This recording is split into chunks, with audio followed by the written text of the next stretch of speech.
তরুণ যুবকেরা, আল্লাহ বলছেন চিন্তা করিস না, তোরা আমার হয়ে যা, আমি আল্লাহ তোদের হয়ে যাব। তোরা দুর্বল তো কি হয়েছে, আমি আল্লাহ সবল, আমি আল্লাহ শক্তিশালী, কিন্তু তোরা আমার হয়ে যা।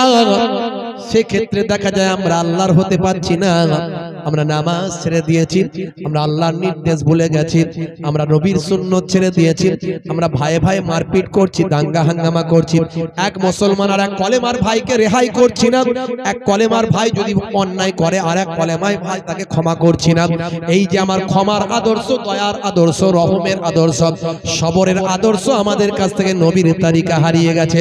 আমরা একে অপরকে সমানভাবে বদলা নিই, একে অপরের উপর সমানভাবে অত্যাচার করি। এর জন্য আমার আল্লাহ আমাদের উপর নারাজ হয়ে আসমানি জমিনি গজব আমাদের উপর নাজিল করছে। এগুলো সব কিয়ামতের আলামত। এই যে দ্বন্দ্ব, মারপিট, ঝগড়া, ঘরে ঘরে লড়াই, হিংসা, বিদ্বেষ, চুরি, ছিনতাই, জেনা, ব্যভিচার, গান বাজনা, অশ্লীলতা। মোবাইল খুলুন না, মুসলমানের ছেলের মোবাইলটা চেক করে দেখুন কি আছে। দেখুন, জুম্মার নামাজও পড়ে আর রাত দিন মোবাইলে ফ্রি ফায়ার, পাবজি খেলে, অনলাইন গেম, লুডু, আরো কত রকমের গেম আছে, কত রকমের ভিডিও আছে, সিনেমা, শাহরুখ খান, সলেমান খান, বেদের মেয়ে জোসনা, আরো কত কি আছে কোনো ঠিক নাই। বুঝতে পারছেন?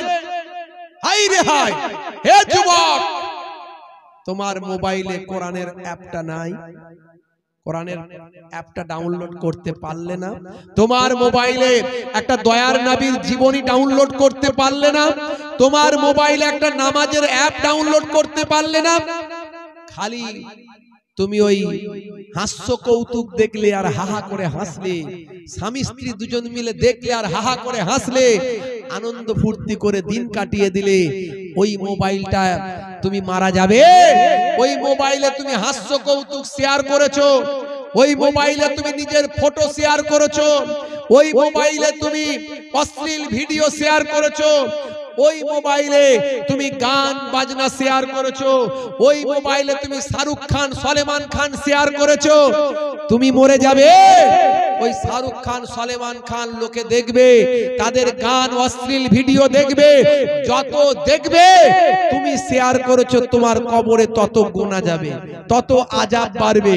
আর তুমি যদি নামাজ শেয়ার করতে, তুমি যদি রাসূলের সুন্নতের একটা নির্দেশকে শেয়ার করতে, তুমি যদি একটা রোজার ভালো হুকুমকে শেয়ার করতে, তুমি যদি একটা ইসলামের সুন্দর জিনিসকে শেয়ার করতে, যত মানুষ ওটা দেখতো, যত মানুষ ওটা শেয়ার করত, ভালো কিছু লিখতো, কমেন্ট করত, তত সব তোমার মরে যাওয়ার পরে কবরে তোমার যেত। একবারও কি ভেবেছো যুবক, এই মোবাইল তোমাকে টানতে টানতে জাহান্নামের দরজায় নিয়ে যাবে? একবারও কি ভেবেছো? তুমি যদি মোবাইলটা ভালোভাবে ইউটিলাইজ করো, ব্যবহার করো, ওই মোবাইলটা তোমাকে টানতে টানতে জান্নাতের দরজাও নিয়ে যেতে পারে। কারণ এই মোবাইল থেকে তুমি হেদায়েত লাভ করতে পারো। কিয়ামতের আলামত, তোমার হাতের কাছে সব থাকবে, তুমি ধরতে পারবে না। নেকি তোমার সামনে ছড়িয়ে ছিটিয়ে থাকবে, নেকি তুমি গ্রহণ করতে পারছো না। তুমি গুনার সাগরে হাবুডুবু খাচ্ছ যুবক। হে তরুণ যুবকেরা, হে আমার বন্ধুরা, শুনে রেখে দিন বাবা, জেনে রেখে দেন, কিতাবের মধ্যে লেখা আছে ইন্দা যিকরি সুলাহাই তানজিলুর রাহমান, যেখানে আল্লাহর সলিহিন বান্দাদের কথা আলোচনা করা হয়, আল্লাহর মাহবুব বান্দাদের কথা আলোচনা করা হয়, আল্লাহর আবেদ জাকির বান্দাদের কথা আলোচনা করা হয়, সেই জায়গাতে আমার আল্লাহ তাআলার রহমত নাজিল হয়। হে যুবকেরা, হে আমার বন্ধুরা, আজকের এই পাক মাহফিলটার অনেক দরজা, অনেক মর্তবা। পৃথিবীর বুকে এই জিকরুল্লাহ, জিকরুন নবীর মাহফিলটাকে আমার আপনার নবী জান্নাতের বাগান বলেছেন। যে জান্নাতের বাগানে, জান্নাতের টুকরায় যেতে গেলে দুনিয়ার জমিনে জান্নাতের টুকরায় যদি আপনি যেতে চান, সেটা আল্লাহর নবীর রওজা মুবারকের পাশে যেতে হবে। দয়ার নবী বলেছেন, মা বাইনা বাইতি ওয়া মিম্বারি রাউজাতুম মিন রিয়াজিল জান্নাহ। আমার ঘর থেকে মসজিদে নববীর মেম্বার পর্যন্ত এই অংশটা আমি নবী জীবন দশায় বলি জান্নাতের টুকরা। সেই জান্নাতের টুকরায় যেতে গেলে হে তরুণ যুবকেরা, মিনিমাম 1.5 থেকে 2 লক্ষ টাকা খরচা হয়। একজন হাজী সাহেব উমরা হজ করতে গেলে তার সমস্ত খরচ খরচা যদি ধরা হয় 1.5 থেকে 2 লাখ, ম্যাক্সিমাম 7 থেকে 8 লাখ টাকা খরচা হয়। তারপরেও সেখানে গিয়ে আপনাকে অ্যাপসের মাধ্যমে ফর্ম ফিল আপ করতে হয়। সুযোগ পেলে আপনি সেই জায়গায় ঢুকতে পাবেন। ঢুকতে পেলেও ওই ছোট্ট জায়গাটা এখন অনেক বড় করা হয়েছে, আপনি বুঝতেই পারলেন না জান্নাতের টুকরায় নামাজ পড়া হলো কিনা। অনেক দূর পর্যন্ত বাড়িয়ে দেওয়া হয়েছে, অর্থাৎ দেখা গেল আপনি অনেক দূরে নামাজ পড়ার সুযোগ পেলেন জান্নাতের টুকরায়, সেখানেও গিয়ে আপনি পড়তে পারলেন না। তবে কবুল করার মালিক আল্লাহ। সেই নবী, যে নবী ওই জায়গাটাকে জান্নাতের টুকরা বলেছেন, সেই নবী বলেছেন যে জায়গায় জিক্রুল্লাহ, জিক্রুন নবীর আলোচনা করা হয়, ওয়াজ নাসিহাতের কোরআন হাদিসের বয়ান হয়, সেই জায়গাটা হলো জান্নাতের বাগান। তো জান্নাতের বাগানে চলে আসুন। এখনো যারা বাড়িতে অপেক্ষা করছে, দেরি না করে, সময় নষ্ট করবেন না, বা প্রতিদিন পাবেন না। মোহেবুল্লাহ হুসাইনিও প্রতিদিন আসবে না। আমাদের ওই একজন ভালো আমার প্রিয় ভাই, দিন ইসলাম ইউটিউব চ্যানেল, রাহুল নাকি নাম, তাই তো নাকি, রুহুল আমিন, ও আমার সঙ্গে ব্যক্তিগত খুব ভালো সম্পর্ক। ওরই আমন্ত্রণে আমি সারা দিয়ে আজকে এখানে এসেছি। আমার ডেট সব 2-3 বছর আগে থেকে ফিল আপ হয়ে থাকে। আমাকে এখান থেকে যেতে হবে, বসিরহাট পার হয়েছে খিদিরপুর যাব, অনেক আগে থেকে প্রোগ্রাম নেওয়া আছে, বুঝতে পারছি। তো যাই হোক, প্রতিদিন মোহেবুল্লাহ হুসাইনিও আসবে না, আর প্রতিদিন আপনার গ্রামে ফুটবল মাঠে এরকম জলসাও হবে না। সময়টা চলে গেলে আর সময় পাবেন না। সময় অত্যন্ত মূল্যবান জিনিস ভাইরা আমার। তাই এখনো অনুরোধ করছি, হে যুবকেরা শুনে রেখে দেন, আল্লাহর নবী বলেন এই সমস্ত মাহফিলগুলোর কথা দয়ার নবী আমার বলেছেন, 1 ঘন্টা যদি ওয়াজ শোনো, ওয়াজ শোনার মতো যদি শোনো, বক্তা যদি বলার মতো বলতে পারে, শ্রোতা যদি শোনার মতো শুনতে পারে, 1 ঘন্টার তালিম, তাদারিসুল ইলম, ইলমের দার্স নাও ফিল লাইলে, রাতের বেলা সাআতান, 1 ঘন্টা। 1 ঘন্টা যদি ইলমের দার্স নিতে পারো, রাতের বেলা যদি 1 ঘন্টা ওয়াজ শোনার মতো শুনতে পারো, বক্তা যদি বলার মতো বলতে পারে, শ্রোতা যদি শোনার মতো শুনতে পারে। হে যুবকেরা শুনে রেখে দেন, আল্লাহর নবীর কথা দয়ার নবী আমার বলেন, ওই 1 ঘন্টার তালিম, 1 ঘন্টার ওয়াজটা কত দরজা মর্তবা আল্লাহর দরবারে শোনো। দয়ার নবী আমার বলেন, খায়রুম মিন আহিয়াইহা, সারা জীবন যত নফল ইবাদত আছে, যত ভালো কাজ আছে, তার থেকে 1 ঘন্টার আলোচনা শোনা, 1 ঘন্টার ওয়াজ শোনাটা অনেক অনেক ভালো। আমার নানাজান ছোট হুজুর কেবলার কথা নয় এটা, আমার দাদাজান পিন্নাগড়ি, মায়াপুর পিন্নাগড়ি হুজুর কেবলার কথা নয়, কথাটা হলো দয়ার নবীর কথা, যাত্রার কথা বললাম না, এটা সেই নবীর আলোচনা। 1 ঘন্টা যদি শোনেন, আল্লাহ রাব্বুল আলামিন বলছেন, হে দুনিয়ার মানুষ শুনে রেখে দাও, হে আমার রাসূল, ওয়া রাফা'না লাকা যিকরাক, আপনার আলোচনাকে আমি পৃথিবীর সর্বশ্রেষ্ঠ মর্যাদা দান করেছি। দুনিয়াতে যত কথা আছে, যত আলোচনা আছে, যত ওয়াজ আছে, বয়ান আছে, তাকরীর আছে, যত বক্তব্য আছে, লেকচার আছে, সবচেয়ে শ্রেষ্ঠ আলোচনা হলো আমার নবীর আলোচনা। সেই নবীর আলোচনার মজলিস, এটা সময় নষ্ট করা মানে লস করা, সময় নষ্ট করবেন না। হে তরুণ যুবকেরা, এবার ওয়াজ শুরু করি, বেশি সময় নয়, একটু ছোট্ট আলোচনা আপনাদের মাঝখানে। হে জওয়ান যুবকেরা, হে আমার বন্ধুরা, শুনে রেখে দেন, জেনে রেখে দেন, হে মুসলমান, আখিরি জামানায় ঈমান বাঁচানো বড্ড দায়। আখিরি জামানায় ঈমান বাঁচানো বড্ড দায়। হে মুসলমান, আপনারা আমার ঈমানের খাতরা শুরু হয়েছে, আপনারা আমার ঈমানকে রক্ষা করা চ্যালেঞ্জ হয়ে দাঁড়িয়ে গেছে। মুসলমান, হে যুবকেরা, শুনে রেখে দেন, আল্লাহর নবী বলেন, ইউসবিহুর রাজুলু মুমিনান ওয়া ইউমসি কাফিরান ওয়া ইউমসি মুমিনান ওয়া ইউসবিহু কাফিরান ইয়াবিউ দীনাহু বিআরজিম মিনাদ দুনিয়া। মানুষ সকালবেলা মুমিন থাকবে, সন্ধ্যাবেলা কাফের হয়ে যাবে। সন্ধ্যাবেলা মুমিন থাকবে, সকালবেলা কাফের হয়ে যাবে। তারা দিনকে বিক্রি করে দেবে দুনিয়ার পরিবর্তে। বন্ধুরা আমার, তরুণ যুবকেরা আমার, ঈমান বাঁচানো বড় চ্যালেঞ্জ। সকালবেলা মুমিন, সন্ধ্যাবেলা কাফের। আবার তওবা করে নেবে, নিয়ে সন্ধ্যাবেলা মুমিন হবে, সকালবেলা আবার কাফের হয়ে যাবে। তারা দিনকে বিক্রি করে দেবে, ইসলামকে বিক্রি করে দেবে, শরিয়তকে বিক্রি করে দেবে, কোরআনকে বিক্রি করে দেবে, হাদিসকে বিক্রি করে দেবে, নিজেদের দুনিয়ার স্বার্থে, নিজেদের ইজ্জতের স্বার্থে, নিজেদের সম্মানের স্বার্থে, নিজেদের প্রতিপত্তির স্বার্থে, নিজেদের চেয়ারের স্বার্থে, গদির স্বার্থে। হে তরুণ যুবকেরা, একটু মিলিয়ে নিন 1450 বছর আগের কথাগুলো আজকের যুগে মিলে যাচ্ছে কিনা। বন্ধুরা আমার, তরুণ যুবকেরা আমার, হে আমার বন্ধুরা, হে আমার মুরব্বিয়ানেরা, এই কঠিন পরিস্থিতির মধ্যে আমরা কিভাবে চলবো, কিভাবে জীবন যাপন করব? হে মুসলমান, মাথা উঁচু করে দাঁড়ানোর শক্তি আমাদের নাই। আমরা চারিদিকে দেখুন তাকিয়ে, লাঞ্ছিত, অপমানিত, বঞ্চিত।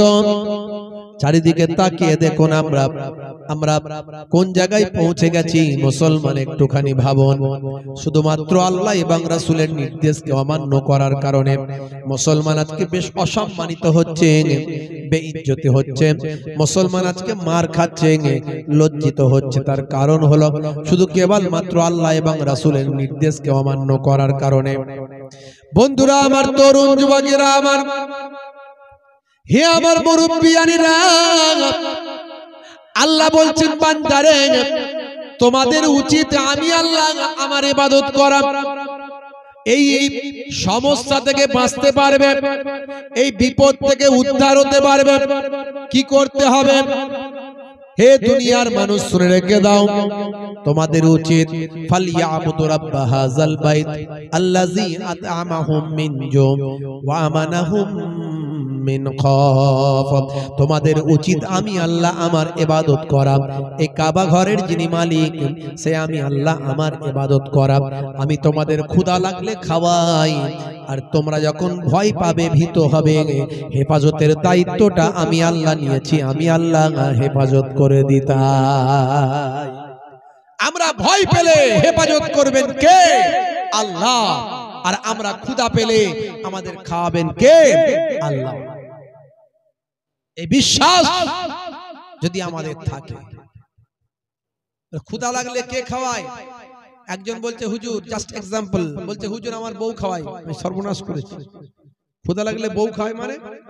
বলছে বউই তো রান্না করে দেয়। আমি বউ রান্না করে দিল, ঠিক আছে, গলায় যদি ক্যান্সার হয়, পেটে যদি স্টমাকটা যদি নষ্ট হয়ে যায়, খাবারটা যাবে কি করে?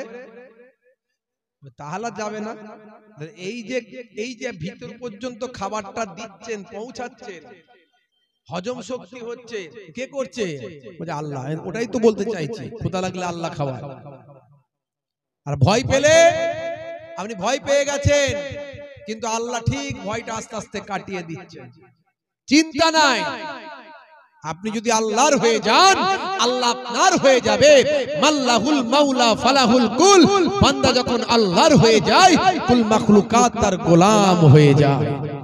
মান কানা লিল্লাহি কানা আল্লাহু লাহু, যে বান্দা আল্লাহর হয়ে যায় স্বয়ং আল্লাহ তার হয়ে যান। বিপদ সাময়িক, মেঘ আসে, আবার একটা ঝোড়ো বাতাস আসে, সেই ঝোড়ো বাতাসে আবার মেঘটাকে উড়িয়ে নিয়ে চলে যায়। কিন্তু তার জন্য আপনাকে প্রস্তুত থাকতে হবে, রেডি থাকতে হবে। তার জন্য আপনাকে করণীয় কাজ আছে, কাজগুলো করতে হবে।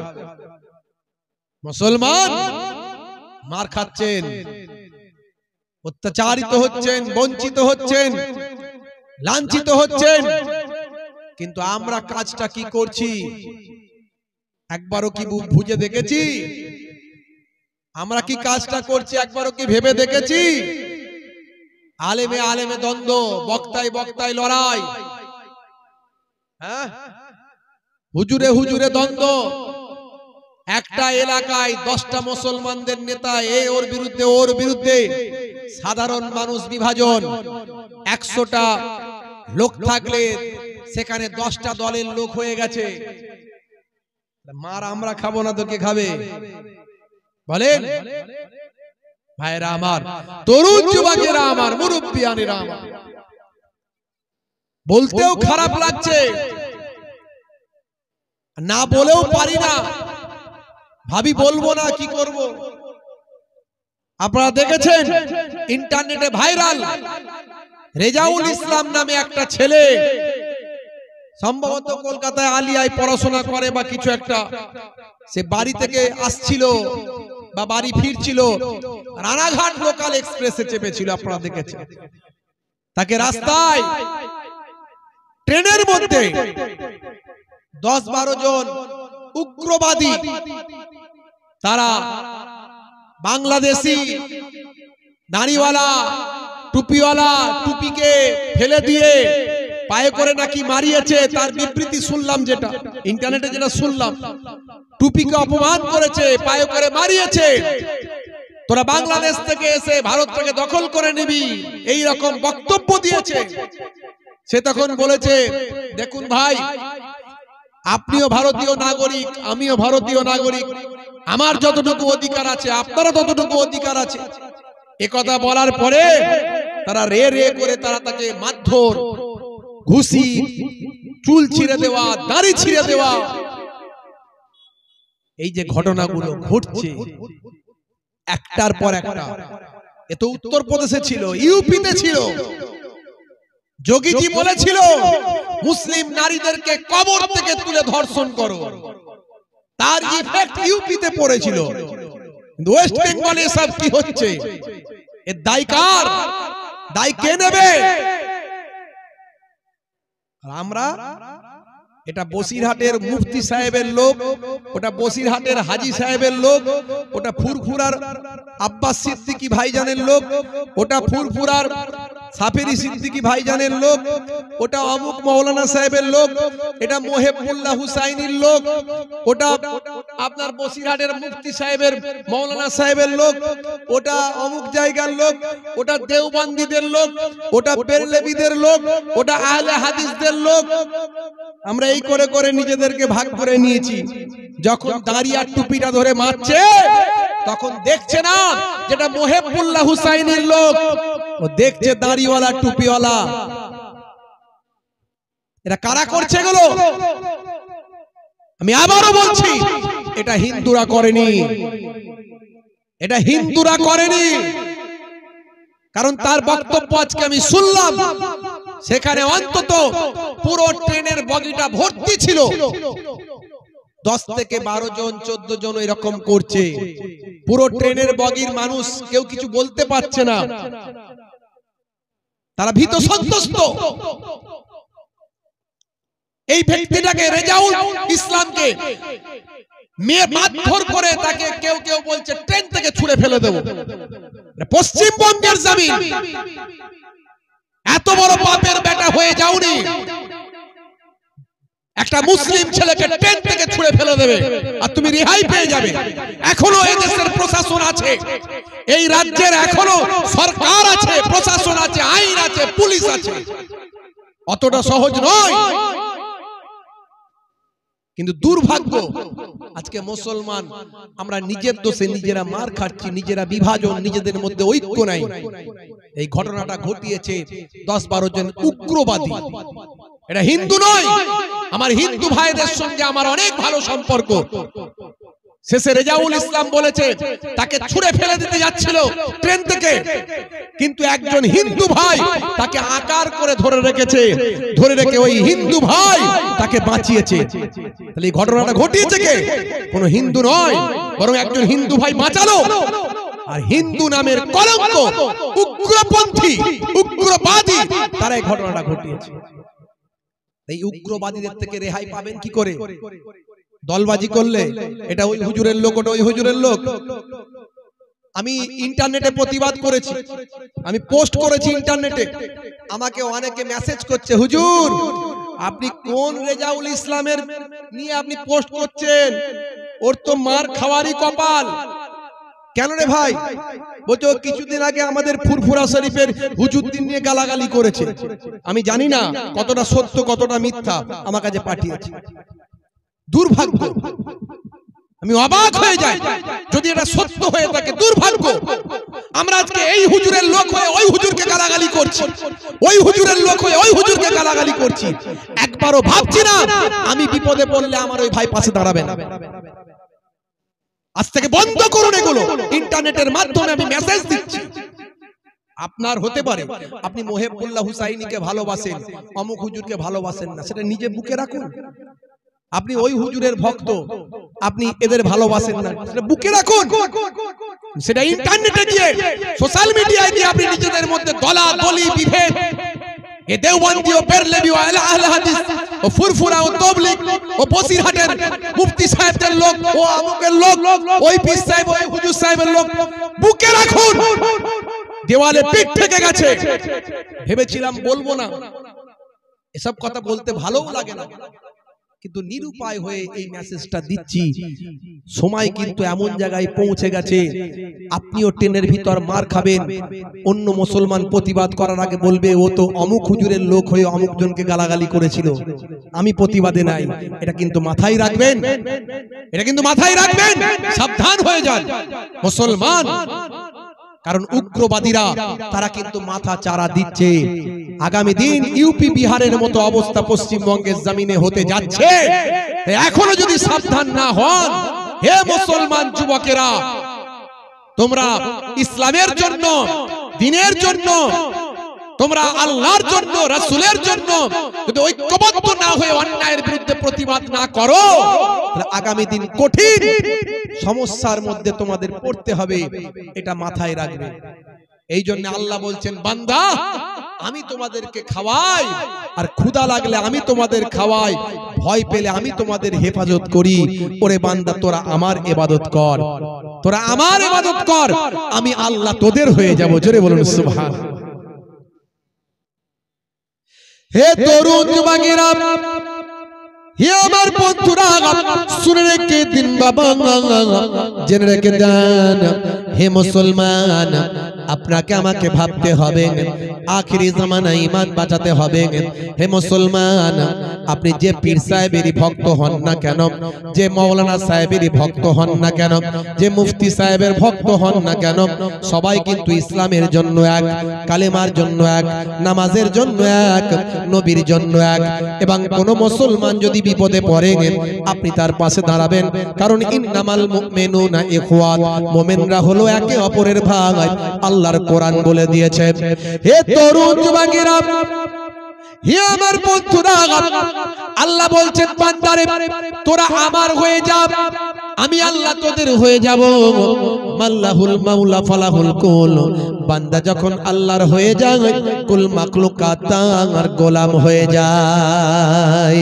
হে মুসলমান, তুমি আল্লাহর হয়ে গেলে মেঘ কেটে যাবে, ঝোড়ো বাতাস বয়ে যাবে, আকাশ পরিষ্কার হয়ে যাবে। যে মেঘ তোমাকে ভয় পাইয়েছে সে ভয় তোমার কাছ থেকে কেটে যাবে। তোমরা আল্লাহর হয়ে যাও। হে মুসলমান, আজ থেকে তোমাকে দুটো কাজ করতে হবে। সমস্ত নবীরা দুটো কাজ করতে বলেছেন, সমস্ত আউলিয়া কেরামেরা দুটো কাজ করতে বলেছেন, সমস্ত হকপন্থী আলেমেরা দুটো কাজ করতে বলেছেন। হে তরুণ যুবকেরা, দুটো কাজ কি? ওয়াবুদুল্লাহ, আল্লাহর ইবাদত করো, ওয়ালা ইউশরিক বিল্লাহ, আল্লাহর সঙ্গে শিরক করো না, আল্লাহর সঙ্গে শিরক করো না, এবং আল্লাহর ইবাদত করো। এই দুটো কাজ যদি তুমি করতে পারো, শুনে রেখে দাও, জেনে রেখে দাও, কষ্ট মুসিবত যতই তোমার উপর আসুক, তোমার মাদাদ সাহায্য করবেন আল্লাহ। জোরে হবে না? দয়ার নবী গো, আমার ময়ার নবী গো, সব ছাড়িব কিন্তু তোমায় ছাড়তে পারি না, সব ছাড়িব কিন্তু তোমায় ছাড়তে পারি না। ছাড়িনি, ছাড়ব না, ছাড়তে পারি না, ছাড়িনি, ছাড়ব না, ছাড়তে পারি না, সব ছাড়িব কিন্তু তোমায় ছাড়তে পারি না, সব ছাড়িব কিন্তু তোমায় ছাড়তে পারি না। আল্লাহুম্মা সাল্লি আলা সাইয়্যিদিনা ওয়া আলা আলি সাইয়্যিদিনা।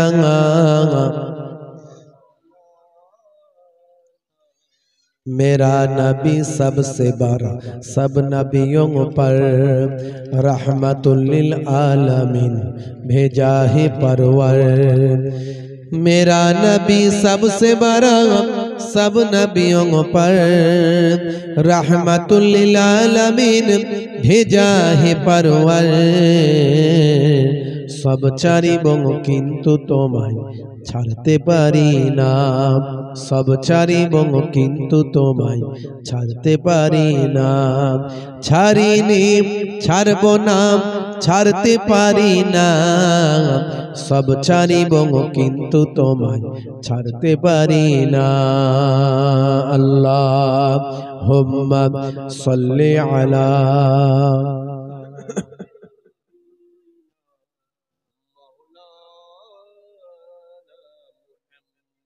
وعلى آل سيدنا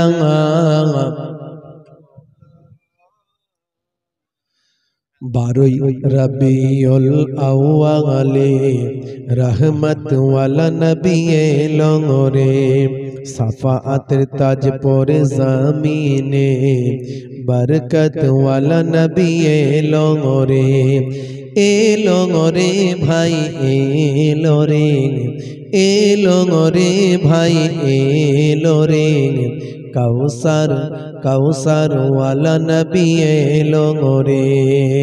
আল্লাহুম্মা সাল্লি আলা সাইয়্যিদিনা। বেশ একই আছে, তোমার বেশ কিন্তু গন্ডগোল আছে। ওই কুরাইশ বংশের ভিতরে মা আমিনার রেহেমে এলে তুমি নূর জেলে আব্দুল্লাহর ওই বাগানে। জোরে হবে না? ওই কুরাইশ বংশের ভিতরে মা আমিনার রেহেমে এলে তুমি নূর জেলে আব্দুল্লাহর ওই বাগানে। ওই বাগানের ফুলকলি, ওই বাগানের ফুলকলি ফুটলো সারা ভুবনে, বারোই রবিউল আউয়ালে রহমত ওয়ালা নবী এলো রে সাফাতের তাজ পরে জামিনে বরকত ওয়ালা নবী এলো রে ভাই এলো রে ভাই এলো রে কাউসার ওয়ালা নবী এলো রে আল্লাহুম্মা সাল্লি আলা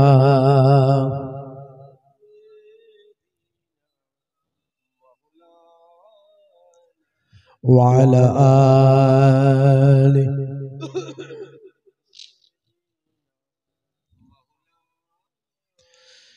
ওই রাত বলে ও গো প্রভু দাও না আমার মাঝেতে তিন বলে ও গো প্রভু দাও না আমার বুকেতে ওই রাত বলে ও গো প্রভু দাও না আমার মাঝেতে দিন বলে ও গো প্রভু দাও না আমার বুকেতে দিন ও রাতের মাঝেতে দিন ও রাতের মাঝেতে এলেন নবী সুবহে সাদেকে বারোই রবিউল আউয়ালে রহমত ওয়ালা নবী এলো রে সাফাতের তাজ পরে জামিনে বরকত ওয়ালা নবী এলো